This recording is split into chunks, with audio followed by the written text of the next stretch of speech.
Says we are live, full effect right here on this Saturday night, fellas. Cowboys ain't playing, right? So we might as well just talk crazy.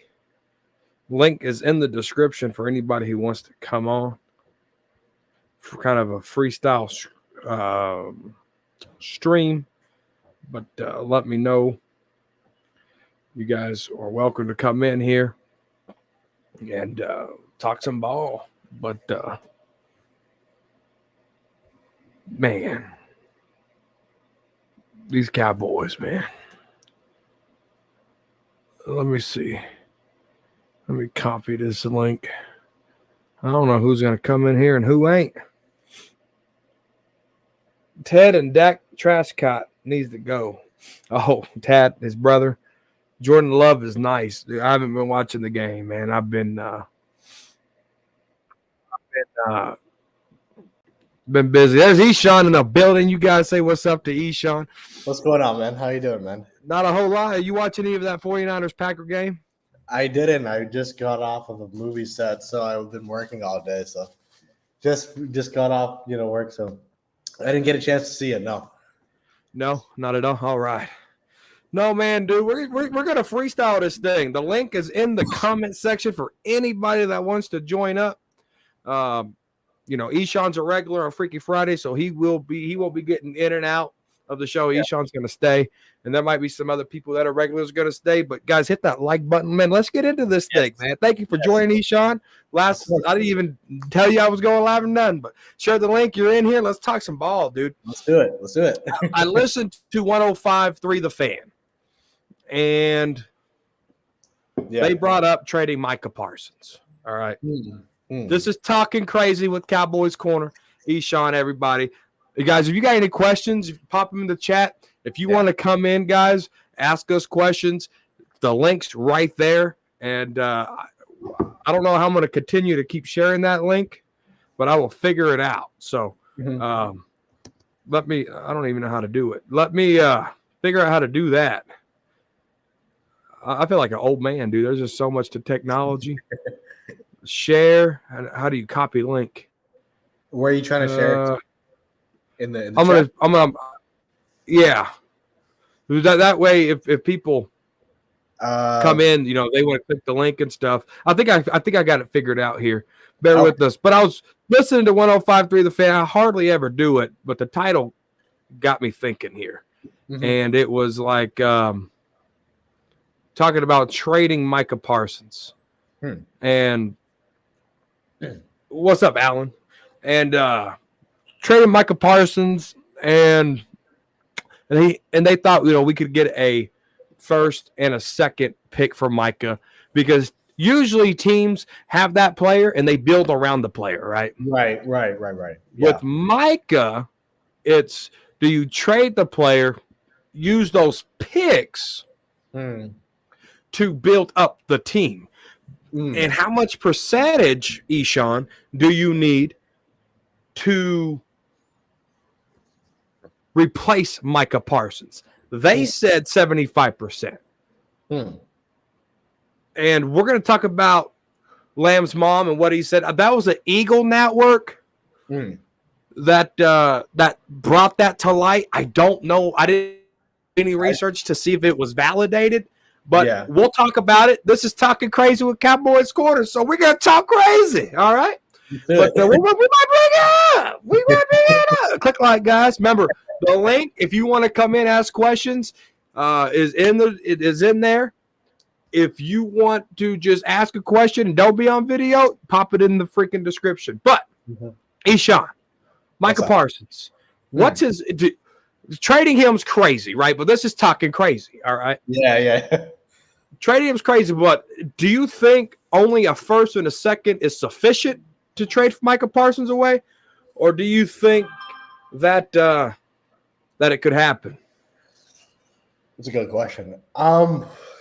Man. I mean, the thing is that any team will jump at the opportunity to get Micah Parsons. That's just the reputation he has in the NFL as far as his talent. That's, you know what I mean? But is a first or a second rounder enough. I mean, I think given where he's headed, as well from a payday perspective, as well as his perception when it comes to the generational talent thing, I don't think it would be enough. I mean, it depends on what anyone would be offering, but I think, I mean, people would be like sending like the fucking trucks to get this guy, to be honest. And that's what I think. Now, would I want to trade him? That's a separate question. I know you didn't ask me that question, but it was like, no, ask away, dude. Ask away, bro. This is talking crazy with Cowboys Corner. So you got anything on your mind? This is where you get it off. This talk right, crazy. We talk crazy. I mean, I've been pissed off with Micah Parsons. I'll keep it real with you, man. And I mean, I know you have too from your videos, but I wouldn't trade him. A lot of my issues have been with Dan Quinn's utilization of Micah Parsons, and the fact that Micah's podcast pisses me the fuck off. I'll just keep it real with you on that one. It really gets under my skin, and he's going against Skip Bayless, he's going everyone, and then against the Packers, the man has one tackle, and what I'm saying. But let's be real, man, about when it comes to him. Tell me a big game that he's stepped up in. The only one I can really think about is the 19-9 Chiefs game his rookie season. The breakout game against Mahomes. That's the only one. That's the only big game I can really remember him having a huge impact in. Right? The playoff games, both games against the 49ers, he barely registered on the stat sheet. Like the 19-9, the divisional game last year, the defense as a whole played well, but he didn't really have that impact that we would want him to have, right? And then against the Packers, the game was what it was. We all saw what happened. But no, to your question directly, I mean, I do think teams will give more than just a first and a second rounder. It depends on the team, obviously, but I do think people will load the fucking trucks to get this guy. But that's my opinion on it. Yeah, what do you think about it? Anything's possible, Yeah. But do the Cowboys do enough to build around Micah Parsons, right? Micah Parsons, to me, is a type of player where he is a leader on the football team, right?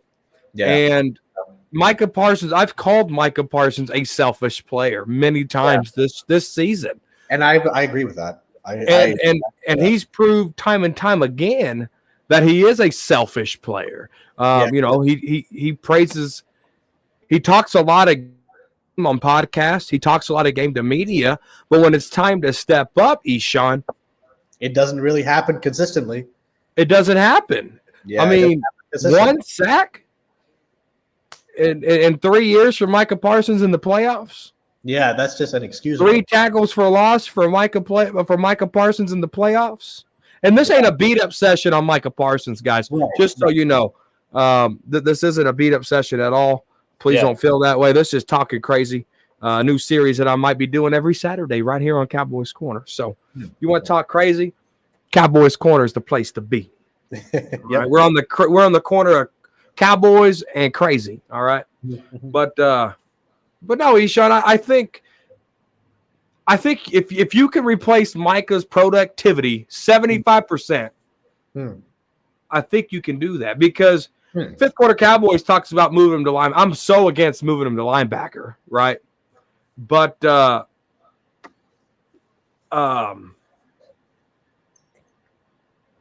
need him to do better at the middle linebacker position. And we got somebody behind the show here. Oh, we got my boy. Speaking of, it's like WWE. You talk about a guy and their music hits and they're coming to the ring. I just praised fifth quarter Cowboys about playing Micah Parsons at middle linebacker. And look who decided to show up on Talking Crazy with Cowboys Corner. What's happening, up, Fifth? What's up, man? What's happening, man? Can you stay long or are you just dropping in? Mike. Yo. Why you didn't come on my live last night, bro? Dude, Twitter literally just sent me the link. Just when I opened up my Twitter, I sent you that link last night on Twitter, dude. Dog, I'm telling you. Twitter just sent me the link, dog. This man lying. No capping. No. Yeah, Look at that. Yo, I just really came here to ask you why you didn't come. That's what happened, dude. Twitter never sent me the You just notification. came on there. OG was drunk, man. Oh yeah, OG yesterday was fucking like, man. OG He's was in his waiting for you feels. live, bro. You should have. OG's in his feels. No, man, he talked for an hour straight Yeah, they really and did are. not answer any of the questions. It was so fucking funny. OG's in his feels, man. But we're talking about Micah Parsons, fifth quarter. 105.3 The Fan said that they could trade Micah Parsons for the first and a second if they wanted to. Do you think that value is sufficient, or do you think the value needs to be more? A first and a second. That's what they projected the value to be if Cowboys wanted to trade him. Yeah, I think that's fair. I think that's fair because anything else might not be realistic because you can look at the production he gave you. Somebody put the stats up too in the past 2 years, what he did in the first half of the season versus the second half, and the argument can be made that guys that might not be at his caliber or have his reputation play better than him sometimes. Green Bay linebackers played better than him in that game. And that can be contributed to whether he was out of position or just not at his position, but it still count on the stat sheet that he were ineffective during a lot of games. There have been games where he didn't record nothing. Yeah. Right. So getting a first and a second from Micah Parsons will be good for us, being that we have so many positions that need to be filled right now. So I don't think it's a bad deal. We could do it. I would say do it because people might say, oh, we're missing out. What are we really missing out on? Because the team that sent us home didn't even have linebackers that, quote unquote, might not have been elite or generational like they like to say Micah is. So I don't see us missing out on that if you got a coach that know how to coach guys up and be good. There could be an argument made that Micah Parsons might be better than what was his name? Rolando McClain. Rolando McClain, yeah. You would really rather have Rolando McClain than Parsons because he was so good at the linebacker position. He's a true middle linebacker. He's a true right. That's what I'm saying. So there are guys that you can go get that could really be more productive than Parsons. Whether you want to keep him at defensive end or not, he's not as effective as he needs to be, as we need him to be, because you can't call yourself a certain talent and don't record nothing in multiple games. So I think a first and a second for Parsons would be good, man. If they can pull it off, I say go for it. Yeah, and Matthew, right off the bat, Jerry, this is Talking Crazy with Cowboys Corner, new series that I might be doing every Saturday during the 1980 Says I Think season. So when you're thinking and you can put pieces together and see where pieces fit, it sounds crazy to the average fan.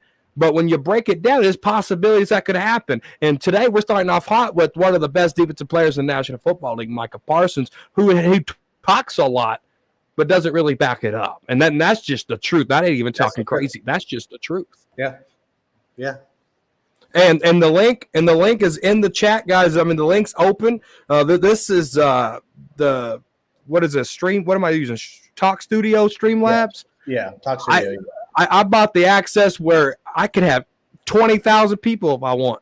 Oh wow, nice. So you know, the panel's open. You want to disagree? You want to have a question? Let's talk crazy. Let's be crazy. All right, that's what it's about. But no, just how we're all human, right? Mm-hmm. We're all human, and Cowboys usually play on Sundays. A lot of primetime games, whether that's Sunday night, whether that's Thursday night, whether that's Saturdays. Mondays, whatever. Cowboys can really play any day of the week and draw millions of viewers. All right. Right. Do you really think just because the position Micah plays strictly at end, do y'all really think Micah Parsons watches film? Right. And this ain't a fair comparison. This is what 105.3 the Fan compared to Ray Lewis. Ray Lewis was able to see plays before they happened. Fred Warner, who's on the field playing right now, is able to see plays before they happen, right? Micah Parsons doesn't play Fred Warner or Ray Lewis's position. But these guys they have to watch the film and break stuff down and see stuff before it happens. That's just the nature of playing middle linebacker, right? Right. has Micah Parsons showed any of you guys that he watches film?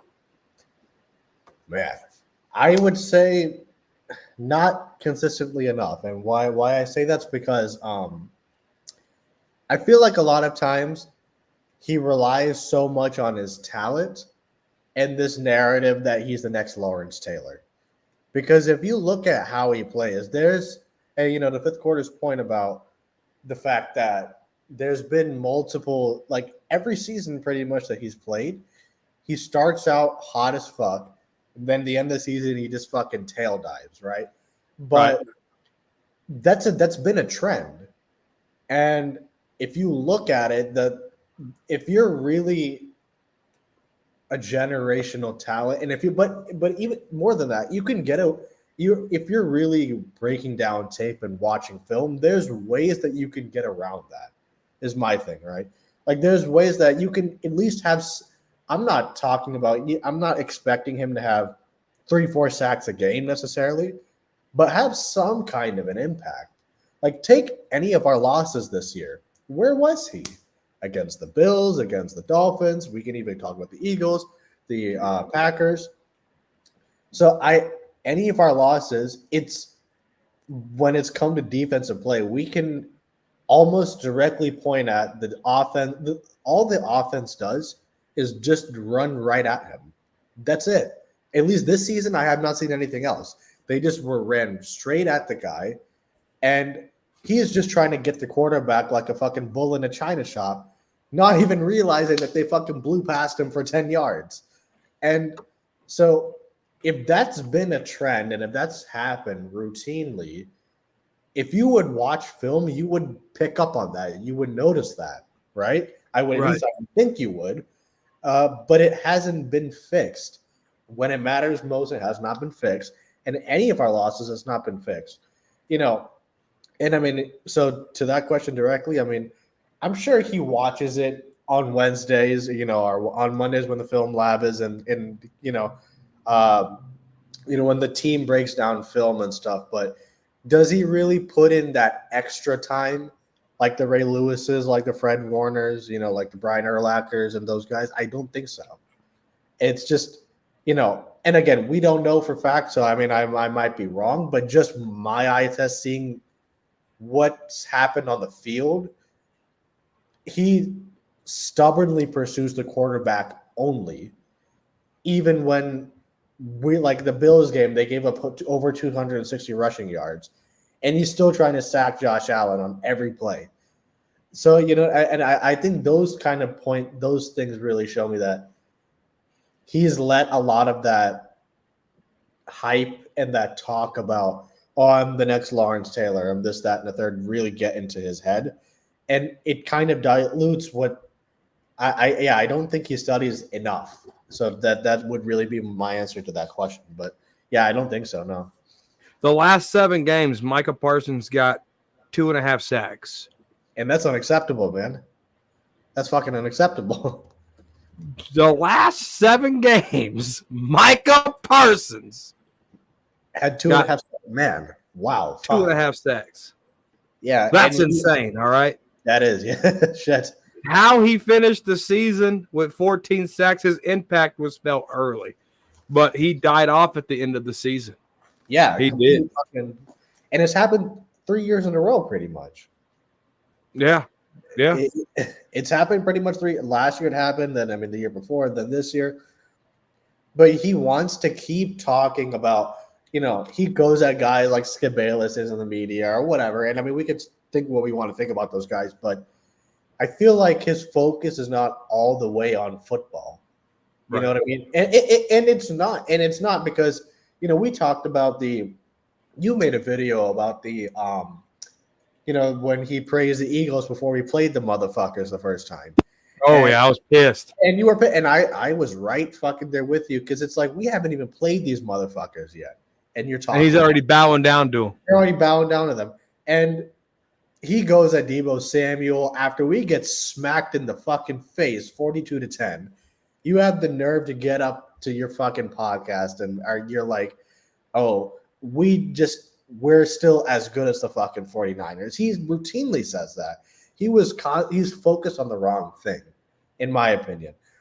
I'm not saying that he doesn't watch film on Mondays when they're required to, but he's not. I don't think he's really that student that the Ray Lewises were. You know what I mean? And that's, in my opinion, that's really more than Micah. That's a cultural issue for us, man, because it happened. Think about it. It happened with Jalen Smith. It happened with Dak. It happened with Zeke, to where they come into the league fucking smoking hot. We all as fans are like, oh, these guys leave an impact on us. And then their head shifts into something else that doesn't even matter, and the media aspects of it, the fame, the popularity. How is Micah any different than that? You know what I mean? And that's really what I have a big problem with that podcast, Corey. I'll keep it real, man, because it's like he talks so much on it. He wants to, and it irritates me because I'm just like, you're not performing on the field when it matters. And you want to run to your podcast and you want to go at guys like Skip Bayless's or whomever else may be. But you haven't stepped up when it mattered most. Like the stat that you're talking about, 2.5 sacks in the last 7 games. Do you really think that, I mean, take Fred Warner or take Ray Lewis. Do we really think in the last 7 games of a season that they would not have that kind of any sort of an impact? Right. I mean, let's be real. I mean, they would and I have another problem. Why the podcast is a big thing for me is because Micah, if you remember after the Giants game, the opening game where we nuggeted the Giants 40-0, he comes out and is like, oh, we're a generational defense. Really? Are you kidding me? 266 rushing. That's a generational defense? He talks a lot. Points. Yeah. At what point in the Packers game it was 27-0? We were down 48-16 at a point with 5 minutes left in the fucking game. You're telling me that's generational? I mean, shit. All right. Yeah, no. Switching gears from Micah. All right, yeah, let's do it. Switching gears from Simba. Let's talk about Tyron Smith, who, yes, he missed games this year, but he played the most games he had since Mike McCarthy's been the head coach of the Dallas Cowboys. All right. Okay. Mike McCarthy gave him praise on his last press conference that he just got back, saying that's the best that he's seen Tyron Smith play since he's been part of the Dallas Cowboys organization since 2020. All right. Okay. Tyron Smith is becoming a free agent. Yeah. You haven't drafted or replaced Tyron Smith yet. Right. Do you bring Tyron Smith back on a 1-year deal for depth? I say you do. I'm a big. It's hard. This is my thinking here. All right. Yeah. Everybody, click like. Thanks for tuning in to Talking Crazy. All right. This is my point here. Mm-hmm. Yes, he's missed games, but gosh darn it, look how the way he plays. I hear you. You can't. I don't know if I can trust a left tackle to do what Tyron Smith does. Sure. Because I've seen Chaz Green play. I've seen Chuma Odoga play. Yeah, I hear you there. I've seen so many different. I've seen Tyler Smith play, which was a high level, right? But now he feels comfortable at left guard. That's why Tyler Smith is playing left guard, because he told the coaching staff, this is where I feel the most comfortable. So we have to respect that. So Tyler Smith kicking back out to left tackle is rare. Right. Is rare. And hold on, who said this? Hector, why are you wasting your time with these guys? Who's these guys, Hector? Who's these guys? And then why are you here if you're wasting time with us? But it's hard to replace what Tyron. We can say, oh, we replace him. Who are we going to get? It's hard to replace Dak Prescott's blind side. Yeah. What are your thoughts, Eshawn? Well, see, I completely understand where you're going with that.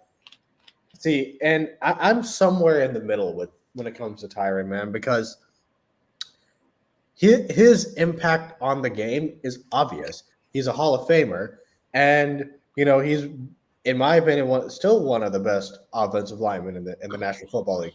But my issue with when it comes to Tyron Smith is that his injuries. This is not a first-time thing with him.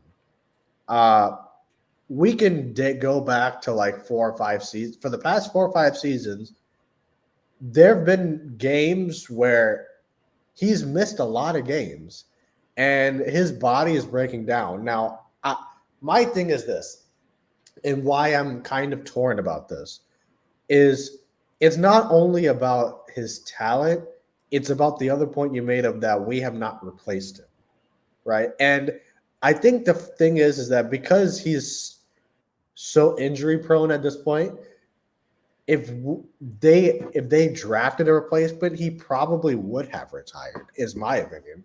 But can someone have the same impact as him? I would say probably not right off the bat. And so I agree with you as far as his impact on the game.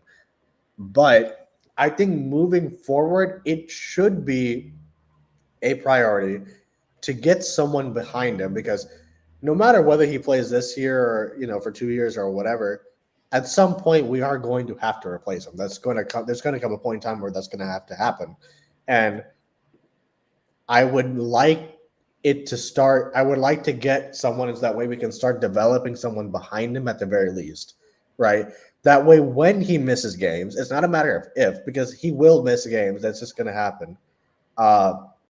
We at least have somebody that's not going to just fucking tank. And because anytime Tyron's missed games, we've lost pretty much all of those games if you look at it. But to your question directly, and I'll let you go after those 1980, but it's like, would I bring him back for a 1-year deal? I would say yes, only from the standpoint that we have not gotten a replacement for him.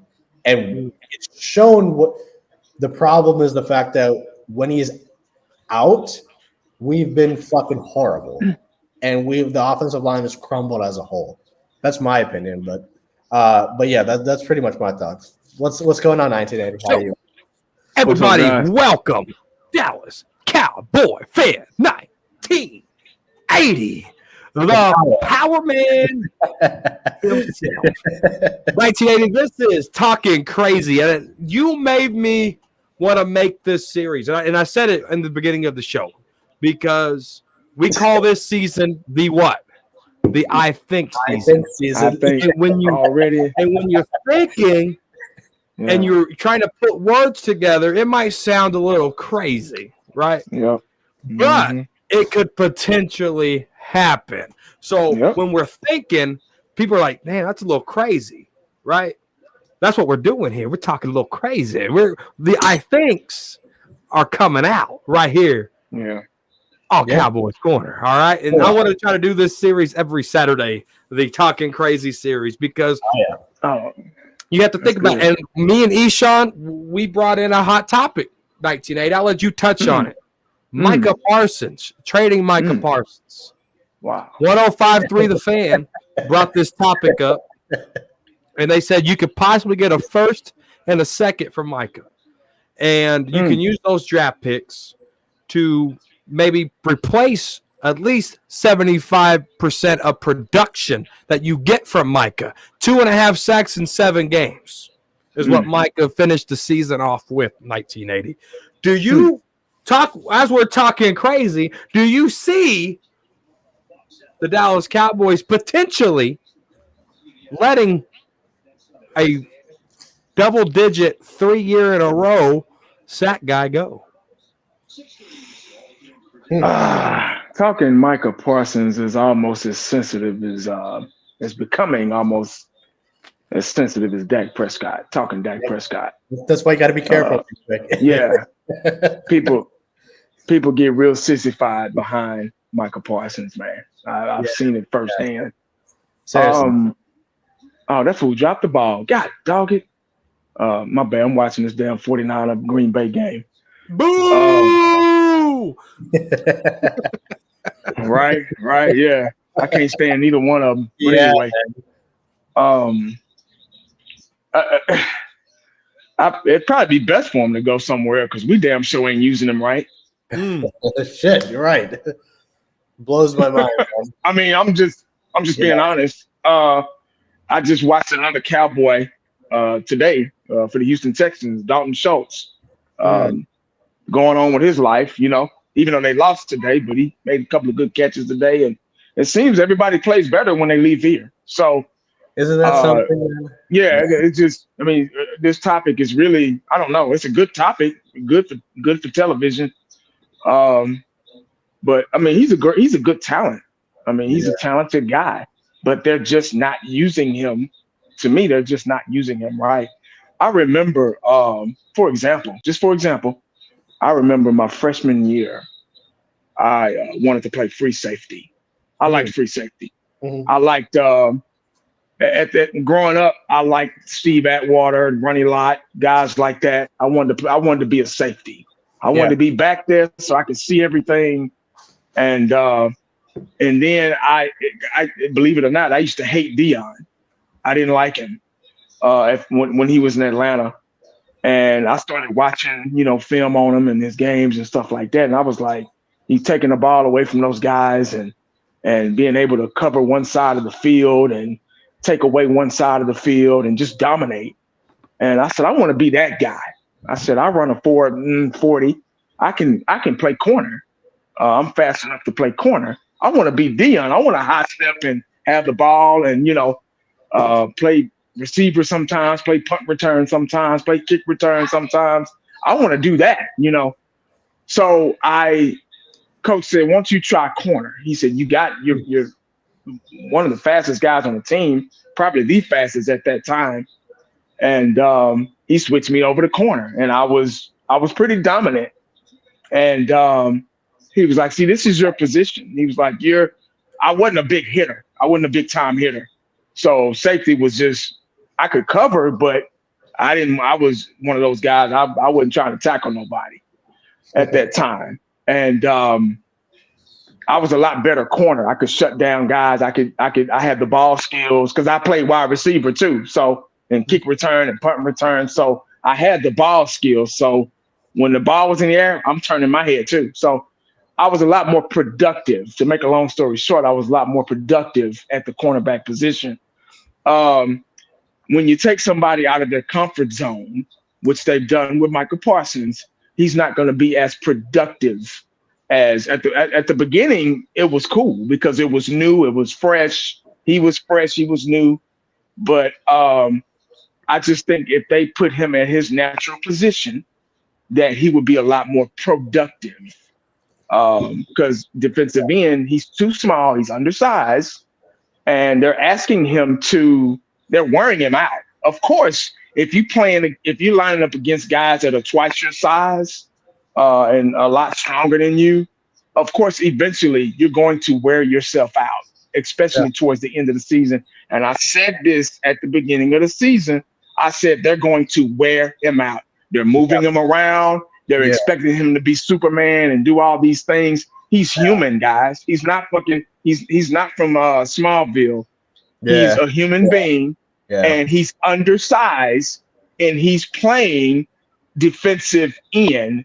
Eventually, they're going to wear him out, and he's not going to be, when you're worn out, when your body's worn out, especially in the second half or at the end of the season, your body's worn out from playing a position that you're not supposed to be playing all the time. Now, every now and then, cool, but not all the time. You're not going to perform and be as productive as they signed you up or as you signed up for. You get what I'm saying? I get it. Oh, he hasn't been doing this and he hasn't been doing that. Hell, you wouldn't be either if somebody changed your position and put you where you're not strong at. You get what I'm saying? So it's easy for us. It's easy for us to sit on our couch from the outside looking in, not in there. Some of us hadn't played football in decades. And for us to sit here and be like, oh, well, he's not doing this and he's not doing that and they're not doing it. We're not out there. We don't know what it takes. unless you played the sport or you played played that position. Both of those positions. That's the only way you can relate. Right. But my opinion, and I've seen it happen. I've played with guys in high school and college that have been at their wrong positions, and they were moved and like, bam, they instant success. So I think the question lies somewhere else. Like we said, like we talked about this last night, he's saying on fifth quarters. The question lies somewhere else. I think it more lies in the direction of defensive coordinator. Defensive coordinator, yeah. Like, okay, guys, do you see when we put him back at linebacker, we were stopping the run. He was a little bit more productive, you know. The offense gets paid to play too. They watch film on Micah Parsons. They see what his strengths at. They change their blocking schemes. For Micah Parsons, guys. They get like Jerry Jones. One thing he was right about, they get paid to play too. So in order to be successful, you have to adjust. In order to be a successful defensive coordinator, you have to be able to adjust on the fly and adjust to their adjustments. Right. And that's what's not been taking place towards the end of the season. Everybody got used to our defense, so we never made any changes from it. So that's why we weren't successful. Yeah. So we had a guest in here, Cowboys Nation, but he disappeared. If you want to come back in here, feel free to do so. But no, all great points there. 1980. Yeah. But we moved on to the topic of Tyron Smith. And my whole point, I like Tyron Smith, and I know I can get emotional when I talk about players. Right. And Tyron Smith. Oh, my bad. and Tyron Smith is one of those players that I speak up for because he's done it at a high level for many. Sure, he misses games. Right. He missed some this year, but he's played the most games he's played since Mike McCarthy's been a Cowboy as a head coach, right? And Mike McCarthy gave him props in his last press conference just the other day when the news broke that he's going to be our head coach. And we'll talk about Tank Lawrence here in a minute. But Tyron Smith, I say he's a free agent, 1980. I say we bring him back. I say we bring Tyron Smith back and just for a year and maybe draft and have that guy that we draft start and Tyron Smith be the backup. And I want to get your thoughts on the productivity of Tyron Smith this year and what you think Cowboys can do there. Because we've seen Chaz Green there. We've seen Chuma Odoga there. This is think. This is talking crazy. Links in the description if you want to join us up. What are your thoughts? On Tyron Smith. Damn, another one. That's another sensitive topic. Talking crazy here. I like Tyron Smith too. I love Tyron Smith. He's been around a long time. He was back around when we had the Great Wall of Dallas #2. Yep. Man, he's healthy. He's good healthy. He's not. Is he as good as he used to be? No. I mean, they age. He's older now too. Yeah. I mean, it's Father Time. You can't beat Father Time. Father Time is undefeated. I mean, we're all suffering from Father Time. But healthy, he's a good, solid tackle. Agility wise, he's really lost that. Now, if he can keep players in front, I've watched him. If he can keep the guy in front, squared in front of him, he's fine. He can manhandle him. He can boom. But a lot of times he gets the penalty because he doesn't have the agility anymore to keep up. So he don't want nobody touching his quarterback. So that leads him to hold. You get what I'm saying? So I said it last night. I've been saying it, and I hate to say it because I like Tyron Smith, man. He'll be a Hall of Famer. Trust me. I think it may be time. You might can squeeze one more year out of him, maybe, but you're going to get the same results. You're going to get the same 8-9 games, maybe, give or take. You're going to get the penalties, if they happen to get around him, God damn it, they let him get. You're gonna get those things, but you're also gonna get a consistent, solid blocker. So you got to be willing to accept that if you're gonna be willing to accept bringing him back. Yeah. But I think for his health and his safety and his family, I think he should go ahead and ride off into the sunset. Yeah. That's what I've been saying. But he's going to be hard to replace because he's been pretty good. But I just think he's lost some steps and the injuries and the lack of agility anymore is just leaving him. Unfortunately. So that's just my opinion. I may be wrong, but that's just my opinion about it, man. No. This is Talking Crazy with Cowboys Corner. Guys, the link is in the chat if you want to join up, ask a question. If you want to ask a question in the chat, feel free to do so. I appreciate all the commentary and the back and forth about C.J. Stroud and Dak Prescott and those guys. But someone talked about let's give Tank Lawrence stats. Let's give Tank Lawrence you're going for the 49ers 1980. You're going for the 49ers? Come on, man. I don't know. I'm just like, Come on, man. My bad. No, the two teams are eliminated and the 49ers are winning this thing. So yeah, the two teams we fucking hate, man. But damn, what was I talking about? Tank Lawrence. Yeah. Oh, Tank. Uh-oh. You gotta give him props, right? I've always been a Tank guy.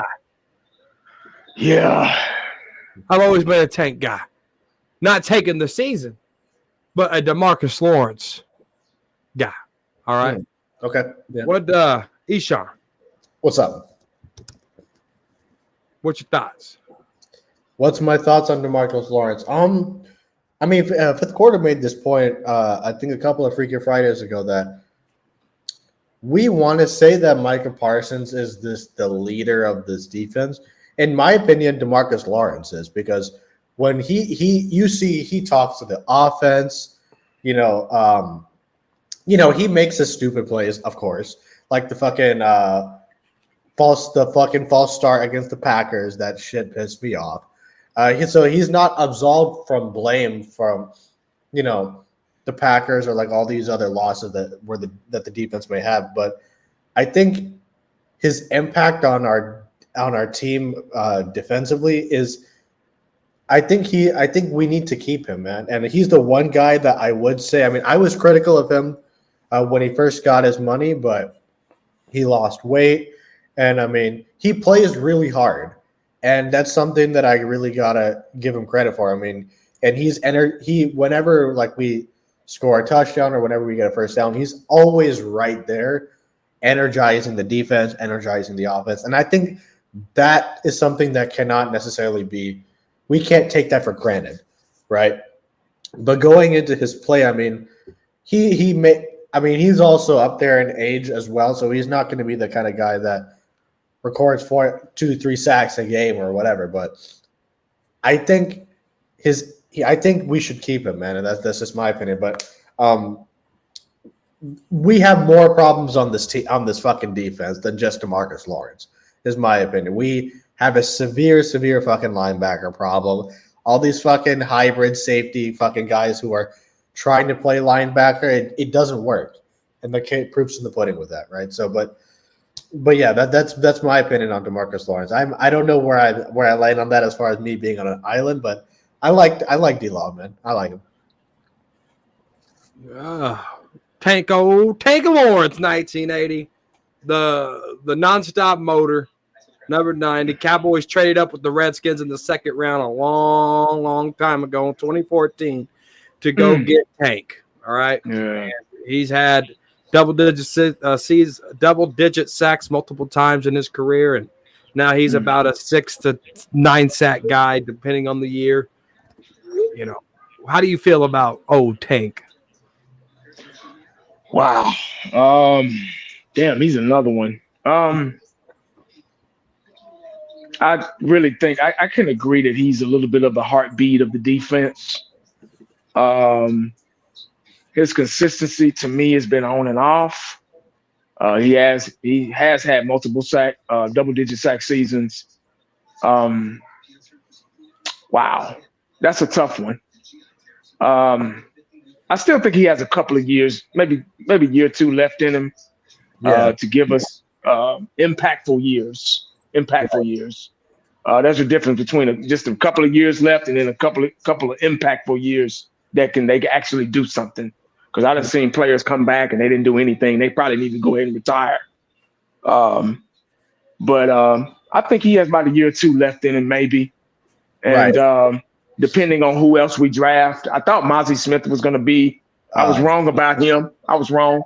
And, I'm probably, I don't mind saying, looking in the face and telling you, hey, I was wrong. Yeah. I thought he would have probably helped out the situation, but he didn't. I thought he was going to be a run stopper, but he wasn't. Wow. I hate to say he might have been a bust, but I don't know. We probably, like I say, I would keep him around maybe a year, maybe two, just to see who else they bring in that could probably help him out. Every defensive end needs help. They can't do it by himself. He gets double teamed a lot. He's a good run stopper himself. Yeah. And he does a lot of things. He does a lot of different things a lot of people don't see. Like I say, he draws double teams and makes somebody else's job a little bit easier.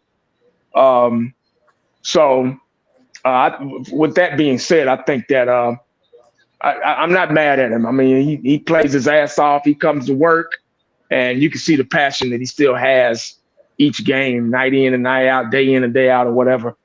But yeah, that's just my opinion on D-Law. Do I wish he would show up a little bit more at times? Yeah, but he's just like everybody else. He's getting older. He's he's getting double teamed a lot, and he's making other things. He's making other things happen. Yep. Yeah. No, that's the truth. Cowboy Nation, that's his handle coming in and out. I do apologize that we keep missing you, or I don't know if you're having technical difficulties, but if you want to come in, man, the panel's open to anybody that wants to come in. Cowboys Champ, I see you in there. Jason Winfro was good. Guys, this is Talking Crazy. 1980 kind of influenced this in my brain of the I think season. And so whatever you project and whatever you're thinking about what these Cowboys could do, should do, want to do, maybe do, this is where we talk about it right here on Talking Crazy on the corner of Crazy and Cowboys. All right. Yeah. And, we talked about Micah to start off the show. We talked about Tyron Smith. We talked about Tank Lawrence. All right. And none of that was really crazy. I think a lot of that was just facts. I could see the Cowboys, if they wanted to do it, trade Micah Parsons. I think that was the topic at hand. But the link is in the chat, guys. If you want to come in, Cowboy Nation, again, that was your handle. I don't know if I'm missing you or if you're having technical difficulties, but the chat's open to anybody that wants to come in and talk, ask a question. If you got a question, drop it in the chat. But let's talk about Sam Williams. Someone dropped Sam Williams in there. I don't want to beat up Mozzie too much because he's a rookie. Let me see next year with more of an offseason, more of a structure, not worried about if you get drafted, not worried about the combine, stuff like that. So I'm going to take it easy on Mozzie, all right? Yeah. Because if you look at Russell Maryland's stats as a rookie, Mozzie's was better. Mozzie's was better. Was it? Wow. Okay. I'll be quiet then. Right? So, but it's a different league, one more game, stuff like that. There's Cowboy Nation right there in the building. What's going on, man? Welcome to Talking Crazy with Cowboys Corner, man. You got a question for us? Hi guys, can you hear me? We sure can. Okay, sorry, I'm in my Lakers jersey now. That's all right. That's all right. Not the Cowboys because in the offseason right now. So because of Mike McCarthy. He needs to be gone. Bring in John Harbaugh or Jim Harbaugh. Get rid of Dak Prescott and bring in someone like Trey Lance. I want Trey Lance to play. I'm sick of Dak Prescott. No, I'm with you. Yeah. Hi, Cowboys. 1980. Sorry. Hi, I'm a big fan of yours. What's going on, dog? You all right? I'm a big fan of yours. So. Oh, thank you, man. Appreciate it. Just let you know. Hi, guys.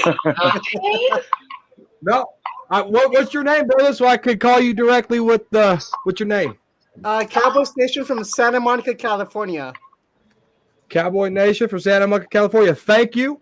We're going to touch on your points, brother. I appreciate you coming in. I got another guy behind you. We're going to touch on your points. Thank you for tuning in to Talking Crazy. We're going to touch on those points, all right? All right. All right. Thank you, sir. Anyways, see you. All right, man. He I can bring Mike Mosh in here. All right. So he said to bring in Jim Harbaugh, but Mike McCarthy staying. So maybe it's for next year, right? Maybe he's projecting into next year. He talked about Mike Mosh. What's up, Mosh? He talked about cutting Dak Prescott and bringing up Trey Lance. Yeah, right, which I'm almost for that.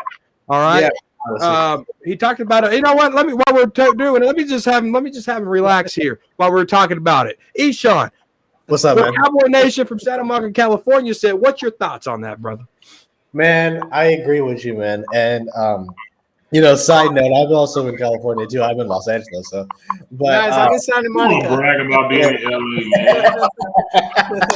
That's a side point. I know these guys will get fucking. $1,000 a month. but no, I'm just fucking around. But no, to your points, man. I agree with you. I'll keep it real, man, because and so just so you can understand also where I've been as far as my opinions on Dak and whatever. It's like, and these guys know where I stand with it. Like early in Dak's career, just talking about Dak, and then I'll get to McCarthy. But early in Dak's career, I supported Dak. Early his first couple of seasons, I supported him. But the past couple of seasons, it was one of those things where I did not see consistency from him. And I really started to open my eyes, especially with the playoff woes.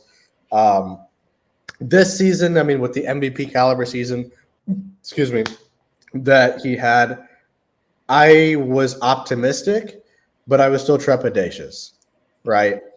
Because of the whole playoff things. And then the fucking Packers game happened. And it's to the point with him where I'm just so sick and tired of the same thing happening again and again with this guy. And I don't. It's 8 seasons now that he's been on this fucking team, and he's played in 7 playoff games, and now played 2 quarterbacks in 7 fucking playoff games. That's Russell Wilson, and then that's Tom Brady last year. You know what? That was his final game as an NFL pro. So he's not outplayed, and for me, it's not even outplaying Jordan Love, Brock Purdy, Jimmy Garoppolo. All those guys lap the fucking field with Dak. You know what I mean? And it's like every time his best is needed in the playoffs, Dak does not fucking step up. And, Cowboys coordinator, he's called him a regular season quarterback. I wholeheartedly believe that now at this point, because what evidence have any of us seen that can really prove to us that he'll make it to a Super Bowl? Like, if we're being honest. Because think about it. He had an MVP caliber season this year. We were gifted 2 home games. We had an opportunity. I mean, we can say what we want about, the Lions game or whatever, like, that game ended or whatever. But the fact is we had an opportunity to have 2 fucking home games. And we were 16-0 at home. And then you shat the bed that hard. I don't want to hear it, man. I just don't want to hear it. And it gets to the point with me, like I'm so sick and tired of hearing that fucking guy talk, man. After the Packers game, he has the nerve to say you don't want to see us again next season. This is after the fucking 48-32 ass whooping that just happened a couple of fucking days ago, and I'm just like, it's to the point with him where I just don't see. I wouldn't mind putting Trey Lance in, if I'm being honest. They won't take my word. They're not going to, because he's just the kind of quarterback Jerry Jones likes. He keeps those 1980s on here. You'll call them gangbanger Cowboy fans, but he's that kind of quarterback, man, who will keep those guys in the seats at AT&T Stadium.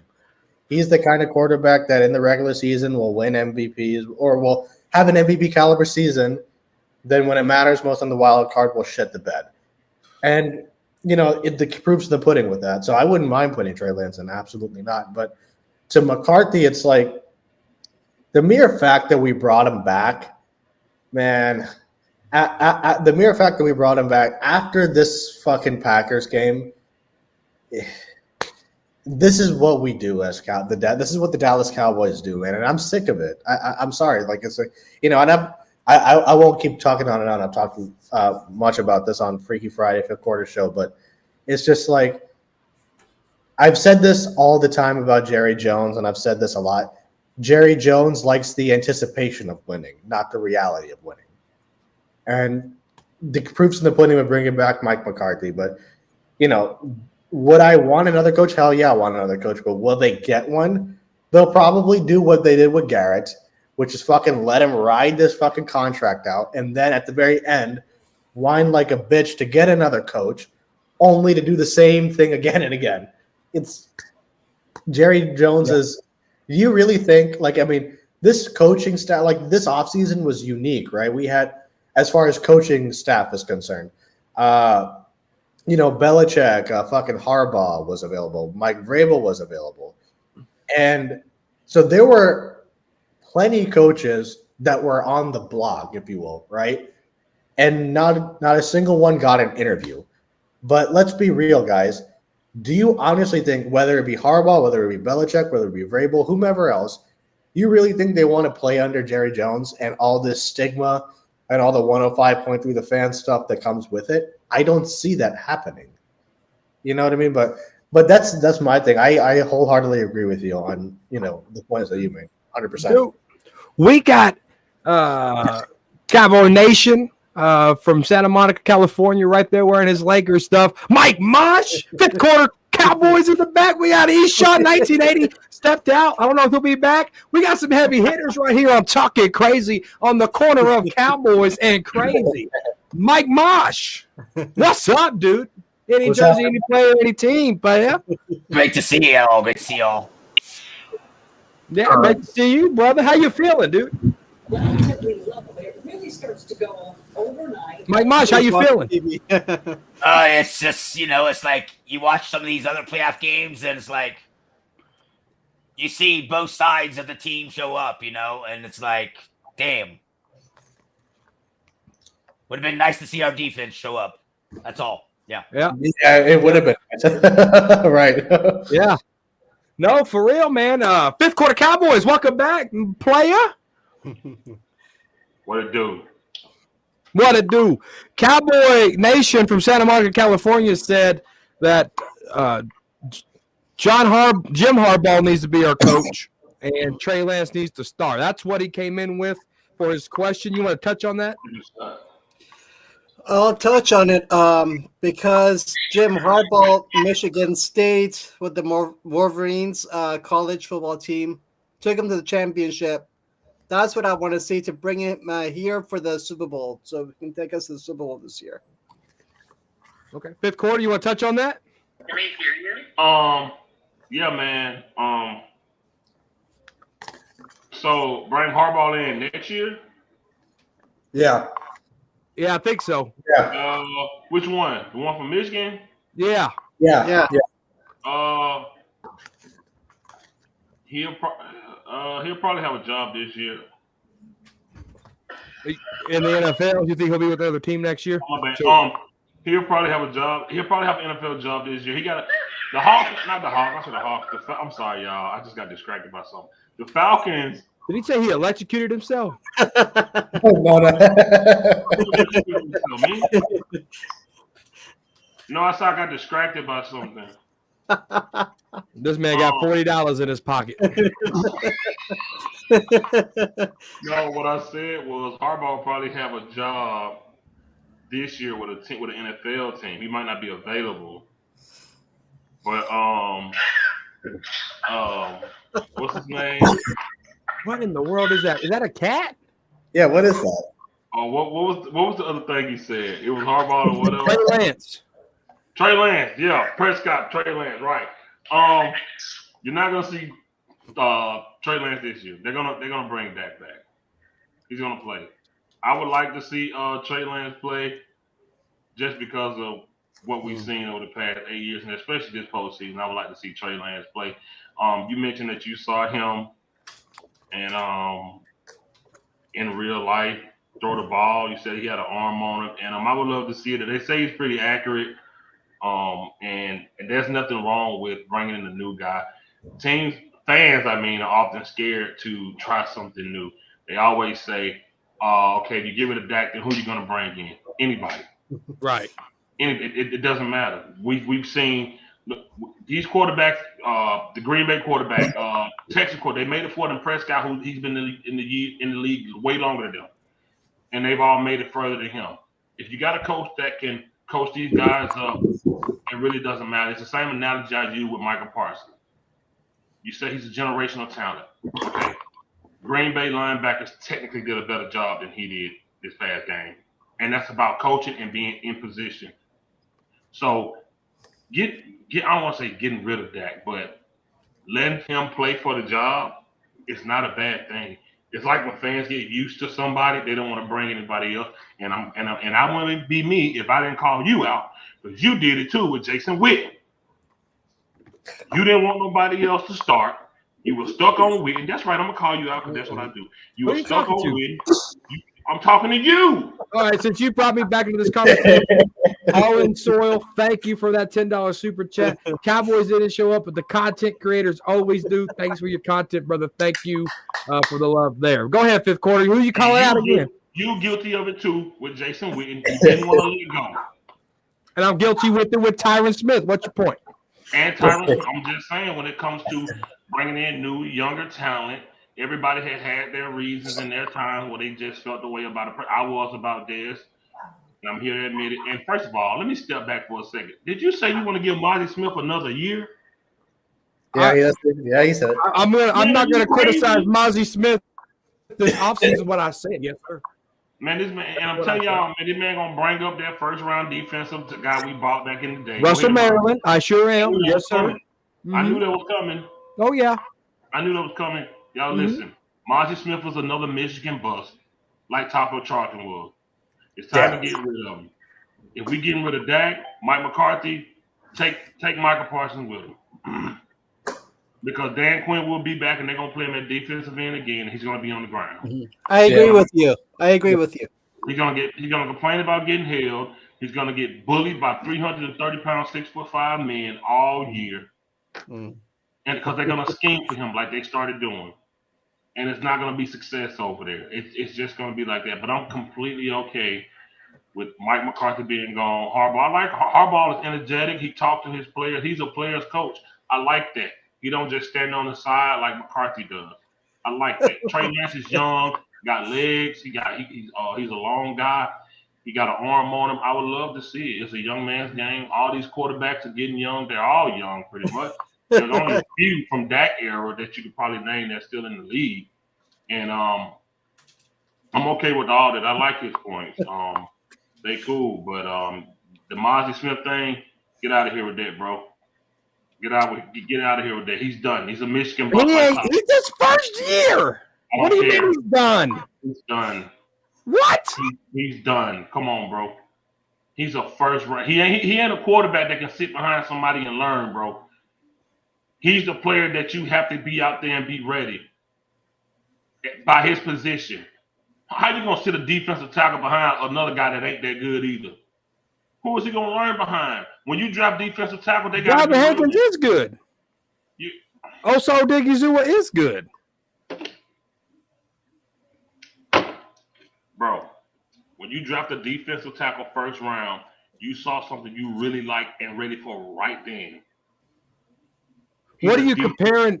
What did you want his success at? What are you comparing his success to for his first year? Success. It was about productivity in correlation to where he was drafted at. Because success that way is subjective. It's just about he didn't do enough for where he was drafted at and all the hype they put around him. Y'all remember that running back they drafted with Ezekiel Elliott? Man, they did all that press. Bo Scarborough. No. Rod Smith? No. What was his name? We ended up bringing him back too. I can't take his name for nothing. I know who you're talking about. They did a video for him. He used to do that look when he scored. He used to do that little celebration. I could see him. He had dreads on. McFadden? No. I know he. It's one of those situations with Mozzie Smith. Mozzie Smith would have been there. He's not a first round talent, bro. He couldn't learn it. He's like Trent Richardson, all hype. Trent Richardson got to the NFL and couldn't see no gaps. That's why he didn't make it. We drafted him. No, that wasn't Malik Davis. He's talking about Pollard, Tony Pollard. No, he ain't talking about Pollard. No, I can't think of his name. But he went to Washington. He went to Washington and he came back. He was that guy. He's that guy that you draft, and it's like, all right, that's what we're gonna do with him. Then you get him, and it's Darius Jackson. There you go. There you go. Oh, yeah. Okay. That's him, Darius Jackson. We brought in Darius Jackson, had a hype around him, but we knew our true guy was number 21. Yeah. Because when you get a running back, they supposed to be plug and go in the first round. It's the same thing with defensive tackles. You draft a guy that high, bro, and you mean to tell me this the productivity he puts on the field his first year? He in there bench for all these hype videos, man, ain't do nothing, man. That man would have been a third or fourth round, bro. Won't nobody else even looking at him. And that just falls back on Will McClay, who does every 3-4 years he'll give us a splash. Yeah. Every 3-4 years he'll give us a splash. But I just want to say that because I heard you say you'll give him another year. And I am. I think it's fair to give him another year. I'm okay with Trey Lance. It's probably going to be Dak. It's going to be the same productivity with Prescott. Decent regular season. And here's the thing: Dak is not a terrible quarterback. He's a fourth rounder. He's a terrible quarterback. What are you talking about? Carson Wentz, man. Dak, in my opinion, Dak is not a terrible quarterback. Yes, he is. He's just a fourth rounder, and he's giving you fourth round productivity. And this is what you can expect from a fourth round quarterback. And that's just how I feel about Prescott. I don't think he's there. Somebody said earlier, since Dak has been drafted, there's only been 5 teams that have been to the Super Bowl. So you probably got 5 quarterbacks that have been better than him out of all the teams in the NFL. And he's been productive just in times where we needed him to. He fell back into that fourth round skill level, and that's just who he is. He is what he is, man. That's just what. Yeah, he's a fourth rounder, and that's where we at with it. You know what I'm saying? It's time for them to move on from him, and they probably won't right now, unfortunately. But we just got to deal with it, man. Trey Lance, I would love to see the young boy get out there, energetic. Probably got a cannon better than Prescott. Probably see the field better. He limped. Yeah. See the new out there. Same Dak for 8 years, and we ain't been nowhere. And after a while, you just got to change. We saw Jason Garrett for 8 years, nothing. And Jerry changed. So you probably get a change next year. I doubt it'll be this year because Mike McCarthy has already endorsed him. He's already endorsed saying Dak is the guy to get the job done. I don't know what job he's talking about. If you're talking about the job to sell tickets, then probably but nothing else, nothing postseason. And 9 times out of 10, next year he'll probably be gone, man. Like I said, Mike McCarthy coming back, so Harbaugh will probably have a job. Hopefully they go get somebody better. I just want to come back on here and say that, brother. Nice no, I appreciate it, man. Yeah, I appreciate it, man. No, you know, I'm going to give Mozzie Smith a chance there. You called me out on that, but I'm not going to just knock him off 1 year. I think he has the potential to develop and have a really good NFL offseason. But Mike Mosh, let's go to you. You've only said 5 words. We got to get Mike Mosh in the dialogue. All right, Mike Mosh, the OG, the heavy hitter. A lot of bullshittery going on because again, we just went through this right on the Freaky Friday. Yeah. If we gotta call out the defense about judging over the Packer game, everybody's gone. Yeah. I agree. Mm-hmm. What else you got for us, Mike? What do you think? Man, I gotta call out maybe like 1980. Parsons in his main position. Is he really gonna be who's he gonna be? The next Fred Warner? Who's he gonna be? Kid Norton Jr. Right. No, what's your thoughts on what was your reaction, Mike Mosh, when we all got the devastating news that Mike McCarthy's going to be able to finish the last year of his contract? What was your reaction to that, Mike? There was actually no reaction because guess what? We know what Jerry Jones is going to do. Right. Yeah. Matt Garrett's still here. Kellen Moore's still here. Put out the names. Start calling out all these coaches. You guys know the names. The guys on defense. You can just start calling out all the names. It's like they're still here. They're still here. Yeah. But it is sad that he don't want to win. Yeah. It's unfortunate, man. This is unfortunate. Look, 1980, you got a lot of wisdom in talking Cowboys. Me and you started, and Mike Mosh has a lot of wisdom talking Cowboys too. I like that old Jerry Jones. I have more. The old Jerry Jones. Remember, hey, let's go get prime time. Let's go get Charles Haley. Let's get us a fucking Super Bowl ring. Yeah. No, I was going to bring 1980 into this topic right here. Go ahead. 1980. Mike McCarthy's last year. I don't know if they extend Dak Prescott, right? I don't know.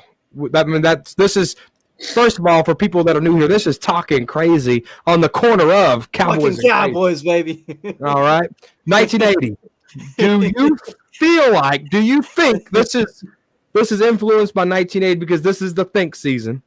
Do you think 1980 that Mike McCarthy's going to pound his table to go all in and be more aggressive? Because the 49ers showed that the cap is a myth. The Rams showed that the salary cap is a myth. 1980. Does Jerry Jones lure Stephen Jones into a closet and lock him in there for the entirety of the offseason so Jerry can do what he used to do and go get a guy like prime time? Is what I'm trying to ask here, 1980. Is there going to be an aggressive Mike McCarthy and Jerry Jones? Mike McCarthy is going to do what Mike McCarthy is going to do. Yeah. Is what Jerry always has the final say so. That's why Jerry brought him back to show us that I got the final say so. I don't care what you fans want or what you fans. He's like I said yesterday, he's pissed off at us because we still love Jimmy. We still miss Jimmy. That's right. So we, those days of going to get prime and letting your coach going to find talent, the Russell Marylands, the Leon Letts, the Tony Tolbert, and stealing Charles Haley from the 49ers. Those days those are debatable days. Those are the days where when we were coming from the 80s and the Cowboys were really bad and there were no fans in the stadium. There were no fans in the stands. They had paper bags over their heads. Back then, fans were, to me, real fans. They didn't support losing. They didn't support a losing culture. They didn't show up at games when the team wasn't reimbursing us. If you didn't win, your ass didn't get supported. That's just bottom line. That's how it used to be. So I think Jerry, like I've always said, the master salesman, he baited us in. He got us Jimmy Johnson. He got us those, allowed Jimmy Johnson to go, who had an eye for talent, to go get those guys. And we got Super Bowls produced from that realm. And he got us now. He's hooked us. That was his hook, line, and sinker right there. So now that he's got us, he's like, well, shit, I don't have to win a Super Bowl. These fans are going to still the games and spend their hard-earned money and fight in the stands and fight amongst each other and, race to those $20 seats, and trip and fall over each other and make a fool out of themselves. And, we're still going to be the brand is there. The brand exists now. So we got the number one brand, the number one with the richest team in sports, period. That's all he wanted. That's all he wanted. That's why he got the Hall of Fame jacket. You get what I'm saying? Yeah. Just because of that point. And I don't know where we go from here. I'm not really excited about the draft anymore. I'm not really excited about, those things because that's where we met in 1980. We met at the draft play. You got to get excited for that. I mean, yeah, I hear you, man. But it's just when you know what's coming, it's just hard to. It's hard to support losing, man. Yeah, it's just really, really hard to get excited about what what's coming because it's almost been 30 years and it's been the same thing. And I think fans have finally realized what I've said and what my dad has said when I was a little boy, and it's finally reaching a lot of the fans. And I don't know if anything can be done about it. I just think there's something we just have to deal with, and they're okay with it. They're okay with being mediocre, and that's just who we are. That's who we are. Yep. We get so far, and they allow us to get so far, and boom, that's it. And I think that's probably in the contract. Like, hey, man, you're going to be the Dallas Cowboy quarterback. I want you to do this. I want you to do that. Don't be too good. Throw your interceptions here and there and, yada, yada, yada. And then, we want to be right here in the middle. We don't want to be too high. We don't want to be too low. And I don't know. I can't answer the question on why it's like that, but that's the way. That's how I feel it is. I feel that it's that way. And I would love to be wrong. Show me different. Prove me wrong. Prove what I'm saying is stupid right now. That's what I want. That's what I've been wanting. Mm-hmm. Yeah. But I don't know. I have an empty feeling right now. When we signed him back, What was it like? brought him back, it was like a stab in the back. It was like it was like my homeboy ratted out on me. And I'm like, dang, bro, I didn't know it was like that, So it's just, I don't know, man. It's just really, really tough right now. And the love of the game is what's keeping me alive, what's keeping me afloat, and watching. That's about it right now. Yep. Cowboys champ. What's good, brother? What's going on, man? What's up, people? How y'all doing? What's up? Hey, do you think Jerry Jones and Mike McCarthy goes all in Cowboys champ? Repeat that one more time. Do you think Jerry Jones and Mike McCarthy, knowing that it's Mike McCarthy's last year, do you think he goes all in for Mike McCarthy and tries to get a Super Bowl to Dallas?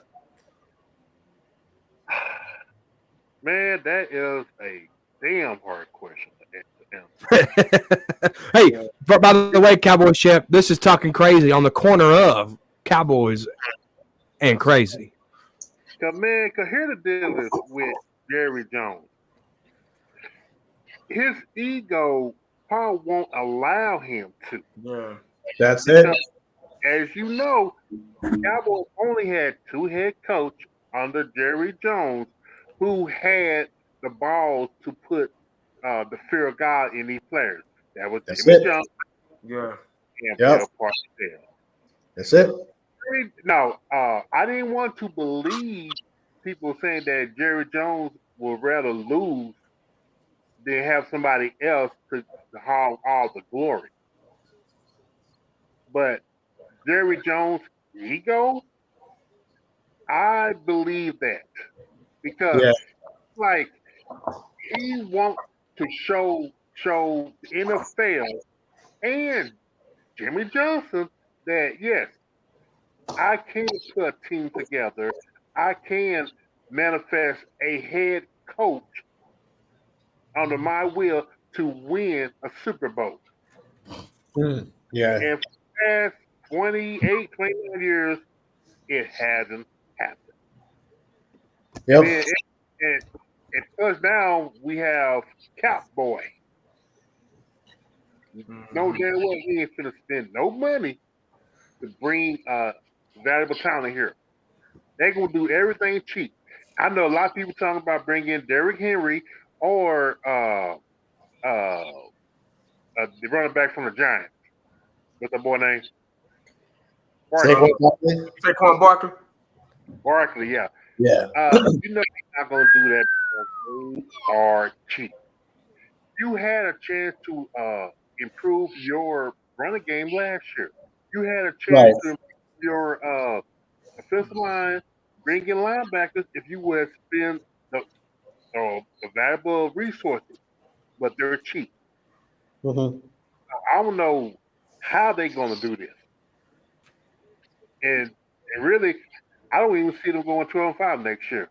I see them maybe going 9-8 or 8-9. A tough season. I agree with that. Yeah. I agree. And then they talk about drafting. They talking about drafting a running back to help out Dak. You know what? It was just like with Romo. Romo friendly, Dak friendly. Time out for that bullshit. Yeah. Bring in. First of all, you going to have online coach got to go too. Oh yeah. Oh yeah. Yeah. That Foster has to go. You had a good offensive line coach. Yeah. Right. As a matter of fact, the whole coaching staff. Only person that I would keep from the defense, coaching staff is Al Harris. Al Harris. That's it. Al Harris. That's it. Only who I would keep. As a matter of fact, now I know they talking about some people saying that Dan Quinn might come back. No, there's still a possibility he still might go somewhere. Let him go, man. Yeah, let him go, man. Let him go. Because I mean, so we know this past season the two weaknesses was the running backs and the linebackers. Yeah. And the last game, it came back and bit them right in the ass. Yep. And then the fact that this team is too soft because of the culture of Jerry Jones. Yep. I agree. And man, it's a damn broken. It's a damn broken record. Yeah. I mean, we still go back to we could. Is Mike McCarthy bad coaching? Is Dak Prescott can't read defense? Micah Parsons, he didn't worry about sacks, his brand. Dan Quinn, I don't know what the hell he doing. Trying to dance in hammer pants. But the deal is, it's still getting from Jerry Jones. And until Jerry dies, or one of his kids finally get maybe Charlotte and pull a big girl's drawers up and say, "Daddy, we finna hire us a GM." Nothing gonna change. Stephen Jones, I have a feeling, will be worse, man. That guy is fucking. Yeah. Let me ask you guys a question real quick. Okay. Does anybody know if CeeDee Lamb's mom really said Dak Prescott sucks? Yes. I know an Eagles network posted this, but I don't know if it's true. Any Eagle fan can make a picture and a profile. Like, how do we know like it's legit? Sacramento, talk to me. What do you know about it? How do you know? How do you know if it's true? I don't want to talk about something and look like a jackass and it's not true. So how do you know if it's true? Can I talk about it? I just told you to. Yeah. Okay. I was watching Mark Holmes' podcast show, or the show he was doing, and he was talking about it. Yeah, I don't trust Mark Holmes though. What other source do you have to know that if it's because Mark Holmes will talk about a damn fly on the wall? So I don't know if that's true or not. Let me find it on my phone, see if I can find it for you. Yeah. Have you heard anything about it? If I do that, let me mute myself and you guys can talk about it. Okay. 1980, do you know if that's true or not? I haven't heard anything about it. Wow. No, I haven't heard anything. That proves we're in trouble right there, man. Yeah. If it is true. Mike Moss, you know anything about it? I don't want to talk about it and then it not be real and then we all look stupid. Right. No, I heard about it. I just didn't put too much stock into it. I didn't know whether it was true or not. That was my because thing. I think it's sad if that's true though. I mean, shit, man. If the mom is saying that, CD talked to him,